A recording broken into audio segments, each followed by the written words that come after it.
Mr. TDC on another quick clip, talking today about Corey Sandhagen versus Deiveson Figueiredo. Guys, Corey Sandhagen took out Deiveson Figueiredo in 2 minutes, in 4 minutes, the 4-minute mark of round 2 in their fight, the main event fight night. Listen, who's surprised about that? Nobody, certainly not me. I think, like I've always said, or rather in the past I mentioned in the previous video, that Corey Sandhagen, I think this was after his fight with Umar Nurmagomedov, I mentioned that Corey Sandhagen needed to be more strategic in the fights that he picks so that he can position himself for a title shot. I really didn't think that the Umar fight helped him at all. Corey could have had a title shot maybe about a year ago, at least, right? But now, ever since I made that video, who knows, maybe credit to me, but ever since I made that video, I just noticed Corey's been more strategic about the fights that he picked. And when I heard that he had taken the fight with Deiveson Figueiredo, I'm like, oh, that's not bad. That's not bad. Ain't no way Corey's gonna lose to Figueiredo. 1, Corey's a better fighter, in my personal opinion. 2, Corey is bigger for the division, and Deiveson is really small for that division.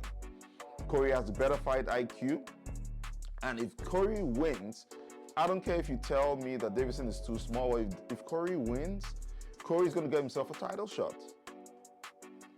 And look what happened. Completely, first of all, I was about to say completely decimated, but no, I'm not gonna say that. First of all, Deiveson Figueiredo, why on earth would you want to scramble so much with Corey Sandhagen? Did Figueiredo think he couldn't strike with Corey and then decided to take the fight to the ground? But you gotta understand, Corey's a well-rounded MMA fighter. Probably one of my top 5 fighters right now. He's well-rounded. The striking is fantastic. Taking him to the ground, he's also fantastic. I think the worst I've ever seen Corey Sandhagen on the ground was when when Aljo got on his back. Aljamain Sterling is a completely different level to Corey Sandhagen when it comes to scrambling and wrestling. We can agree on that. I mean, Aljo trains with Merab, for God's sake. That's the worst I've ever seen Corey Sandhagen. But however, Corey Sandhagen is pretty good on the ground. And Figueiredo decided he wanted to leave that fight more on the ground than actually in the stand-up.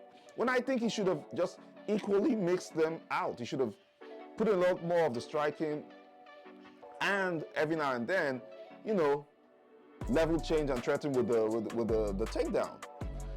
That would have been a better strategy than to try to make that fight a ground fight. Not against Corey Sandhagen, boy. Corey's good. Corey's really good.